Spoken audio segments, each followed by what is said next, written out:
Angry mother elephant saves her baby from lion and lioness. एक घना जंगल था।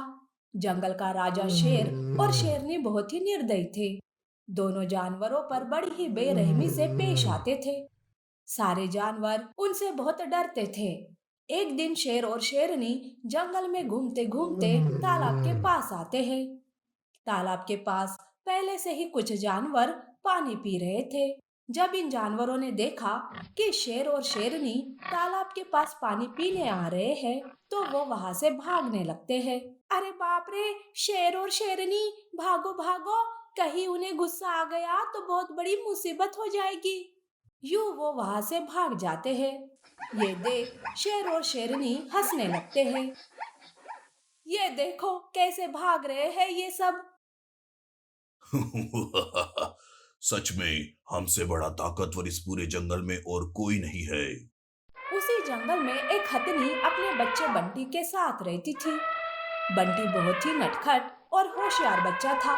एक दिन बंटी अपने दोस्तों के साथ खेल रहा था कि तभी वहां शेरनी आती है। शेरनी को देख सारे बच्चे वहां से भागने लगते हैं। शेरनी उन बच्चों का पीछा करती है। अरे भागो भागो! कहाँ तक भाग सकते हो? भागो! मैं तुम में से किसी को भी नहीं छोड़ूंगी। ये देख बच्चे मदद के लिए चिल्लाने लगते हैं। माँ, हमें बचाओ! ये शेरनी हमें खा जाएगी माँ। शेरनी हिरन के बच्चे पर हमला करने ही वाली थी कि बंटी कहता है, अरे ओ शेरनी, रुक जाओ। देखो तुम ये जो कर रही हो वो ठीक नहीं है।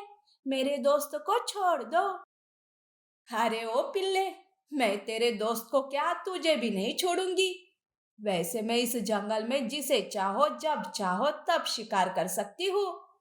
मुझे कोई नहीं रोक सकता, समझे ना? तुम इस जंगल की रानी हो, इसका मतलब ये नहीं कि तुम किसी का भी शिकार करो। अरे मेरी माँ कहती है कि अपनी ताकत का प्रदर्शन कमजोरों पर नहीं करना चाहिए। ऐसे जानवर तो कायर होते हैं। ये सुनकर शेरनी को बहुत गुस्सा आता है। तेरी इतनी मजाल कि तू मुझे नसीहत दे रहा है। मैं पहले तुझे ही खाती हूँ और फिर बाकी के जानवरों को। यूं वो बंटी पर हमला करने ही वाली थी कि हथनी वहां आ जाती है। रुक जाओ शेरनी, अगर तुमने मेरे बच्चे को नुकसान पहुंचाने की कोशिश की तो मैं तुम्हें छोड़ूंगी नहीं। शेरनी और हथनी के बीच लड़ाई होती है। हथनी के हमले से शेरनी घायल हो जाती है और वो वहां से भाग जाती है। शेरनी गुस्से से आग बबूला हो रही थी। ये देख शेर कहता है। अरे शेरनी, ये क्या हुआ तुम्हें? शेरनी सारी बात शेर को बताती है। मैं उस हथनी और उसके बच्चे को नहीं छोड़ूंगी। आज उनकी वजह से मुझे इतनी बेइज्जती का सामना करना पड़ा। सारे जानवरों के सामने मेरी बेइज्जती हो गई। अब अगर मैंने उन दोनों को छोड़ दिया तो कल कोई भी जानवर मुझसे डरेगा नहीं। हाँ, सही कहा तुमने। हम उस हथिनी के बच्चे को मार डालेंगे। हथिनी खुद ब खुद अपने बच्चे के गम में मर जाएगी। यूं वो दोनों बदले की आग में जल रहे थे। वो मौके का इंतजार कर रहे थे कि एक दिन बंटी अकेला तालाब के पास पानी पी रहा था। ये देख शेर और शेरनी। अरे शेरनी, वो देखो बंटी अकेला है। यही मौका है। चलो हम दोनों मिलकर उस पर हमला करते हैं। हाँ, अपने बच्चे की मौत को देखकर हथनी खुद ब खुद खून के आंसू रोते हुए मर जाएगी। यूं वो दोनों दहाड़ मारते हुए बंटी के पास आते हैं। बंटी उन दोनों को एक साथ देखकर डर जाता है। इसी दौरान वही पास में पेड़ों के पीछे खड़ी हिरन शेर और शेरनी को बंटी के पास जाते हुए देख लेती है और वो भागते हुए हथनी के पास जाती है और सारी बात उसे बताती है। हथनी बहन जल्दी से चलो, इससे पहले कि वो शेर और शेरनी बंटी को कुछ नुकसान पहुंचा ना दे। उन दोनों की ये मजाल कि वो दोनों मेरे बच्चे को नुकसान पहुंचाने की सोच रहे हैं। अगर मेरे बच्चे को थोड़ी सी भी खरोच आई तो मैं उन दोनों की जान ले लूंगी।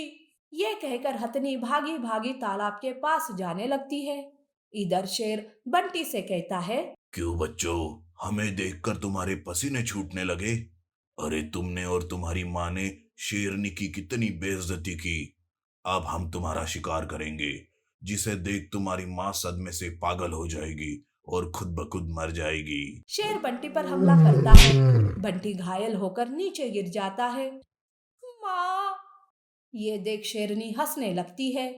शेर और शेरनी फिर से बंटी पर हमला करने ही वाले थे कि हथनी वहां आ जाती है। वो अपने बच्चे को घायल देख गुस्से से आग बबूला हो जाती है।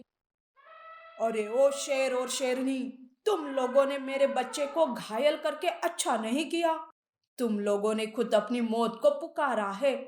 अब मैं तुम दोनों को जिंदा नहीं छोड़ूंगी। यूं वो गुस्से से उन पर हमला करती है। तीनों के बीच लड़ाई होती है। हथनी अपने पैरों तले शेर को कुचल देती है। शेरनी को अपनी सूंड में पकड़कर दूर फेंक देती है और उसे मार मार कर उसकी जान ले लेती है। ये देख सारे जानवर खुश हो जाते हैं।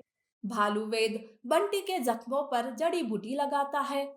फिर से सारे जानवर खुशी खुशी अपना जीवन गुजारने लगते हैं।